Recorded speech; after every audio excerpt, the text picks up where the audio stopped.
అర్చనకి ఏంటి ఇంత గ్యాప్ ఎందుకు వచ్చింది, అసలు ముంబై వెళ్ళాల్సిన పరిస్థితి ఎందుకు వచ్చింది? ముంబై వెళ్ళారు కదా ఇప్పుడు కంప్లీట్గా షిఫ్ట్ అయ్యారు, ఏంటి ఆ పరిస్థితులు ఎందుకు వచ్చాయి, అక్కడ ఎలా ఉంది?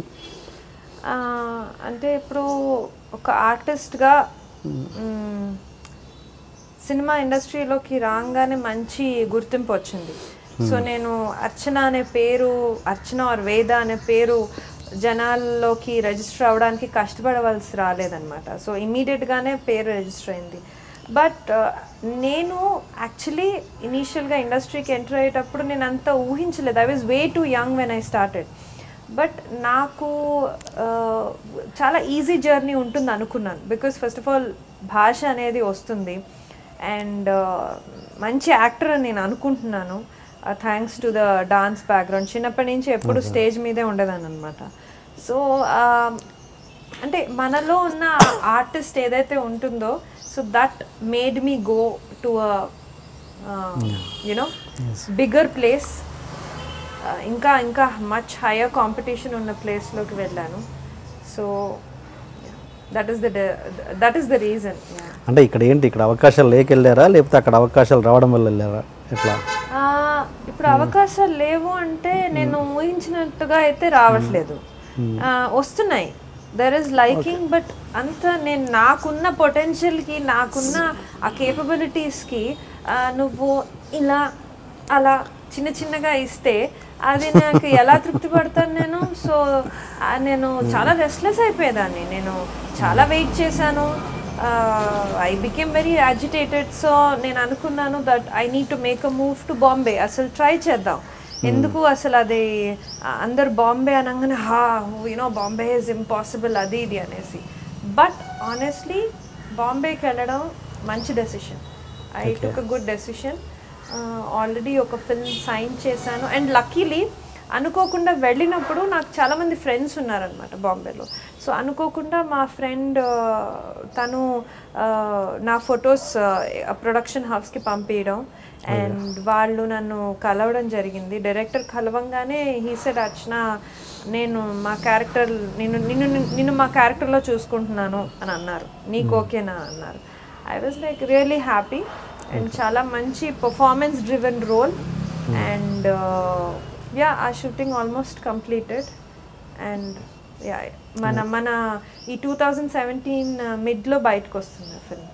Okay okay. ఎవరు డైరెక్టర్, ఎవరు హీరో, ఎవరు అంటే ఇప్పుడే I can't talk it out, but yeah there is another film also.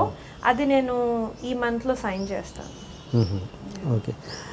అంటే ఇక్కడ అన్నారు కదా, ఇక్కడ చిన్న చిన్న నాకు ఫీడింగ్, చిన్న చిన్న అవకాశాలు ఇస్తే ఎలా సరిపోద్ది నాకు అని, అంటే అంటే ఎలా అనుకుంటారు అవకాశాలు? అంటే మీరు అంటే ఏమో వాళ్ళకి డైరెక్టర్లకి మీ పర్ఫార్మెన్స్ నచ్చలేదేమో, లేకపోతే మీ యాటిట్యూడ్ నచ్చలేదేమో, లేకపోతే మీ ఏదో రకరకాల కారణాల వల్ల మిమ్మల్ని తీసుకోకపోయి ఉండొచ్చు కదా.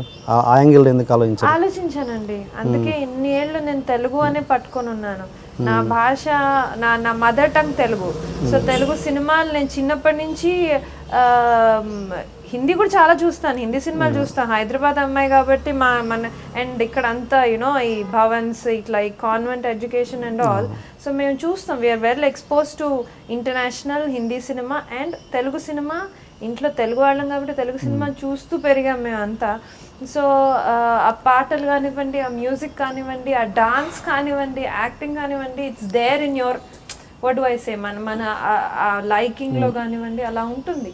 సో బట్ ఆ తెలుగు ఇండస్ట్రీలో ఏదైతే ఆ కేక్ వాక్ అని ఏదైతే ఎక్స్పెక్ట్ చేశానో, I thought I will be very easily be there. అంటే ఇప్పుడు ఒక సక్సెస్ని మెజర్ చేయాలి అంటే టాప్ సెకండ్ అని అనుకుంటాం కాబట్టి I thought I will be one of the most successful league.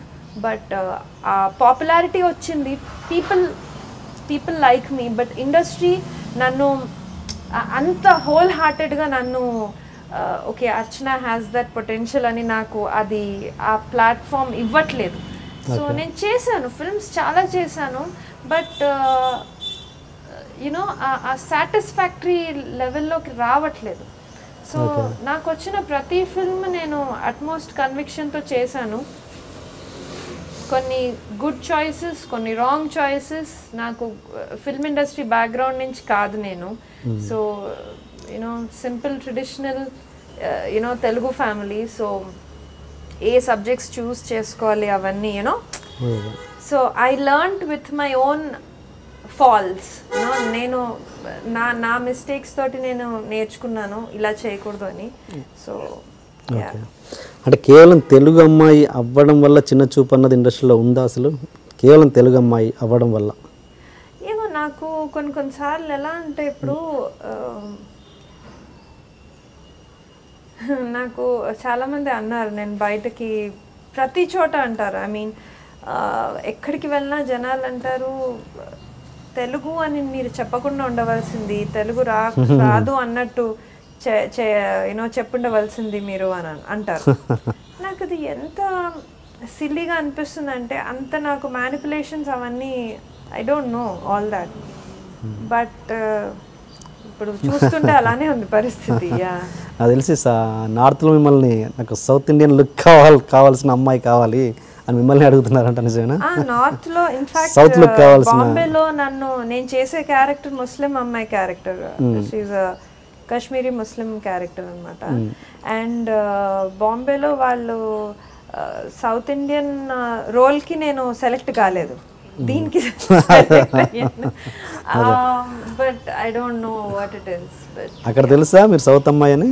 తెలుసు, నమ్మరు, ఎవరు నమ్మరు, అడుగుతూనే ఉంటారు, యూ ఆర్ అ పంజాబీ అంటారు, your this your that. I said అయ్యో దేవుడా కాదండి నేను తెలుగు అమ్మాయిని అని అంటే, యా బట్ జనాల్లో పీపుల్ లైక్ మీ, అది నేను అట్మోస్ట్ కన్విక్షన్ తోటి చెప్పగలుగుతాను. ఎక్కడికి వెళ్ళినా అంటే దేవర్ సిచ్యువేషన్స్ నా లైఫ్లో, ఎలాంటి సిచ్యువేషన్స్ వచ్చాయి అంటే నాకు కాదేమో ఫిల్మ్ ఇండస్ట్రీ అనుకున్నాను యూనో, బట్ బయటికి ఎక్కడికి వెళ్ళినా అపియరెన్సెస్ కంటిన్యూస్గా పిలుస్తూనే ఉంటారు. సో ఎక్కడికి వెళ్ళినా పీపుల్ గేవ్ మీ అ పుష్.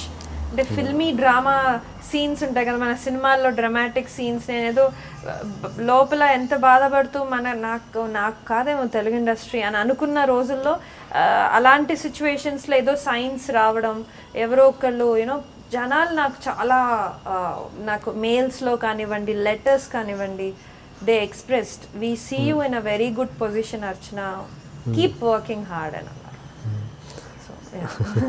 అంటే తెలిసిన వాళ్ళ లేకపోతే ఎక్కడో అసలు అన్నోన్ పర్సన్స్? అన్నోన్ పీపుల్ అండి, తెలిసిన వాళ్ళు కాదు. Okay okay. తెలిసిన వాళ్ళకంటే అన్నోన్ పీపుల్, జనరల్ పబ్లిక్ నాకు లెటర్స్ రాయడం, ఈమెయిల్స్ రాయడం, ఫేస్బుక్లో మెసేజెస్ పెట్టడం, బయటికి వెళ్తే జనరల్ ర్యాండమ్ పీపుల్ వచ్చి అర్చన మీరెందుకు లేరు, యూ షుడ్ బీ దేర్, మీరు చేయాలి ఈ సినిమా, యూనో ఇలాంటి సినిమాలు మీరు చేయాలి అంటే తప్పకుండా, అంటే మీకు you know we see you there అనేసి.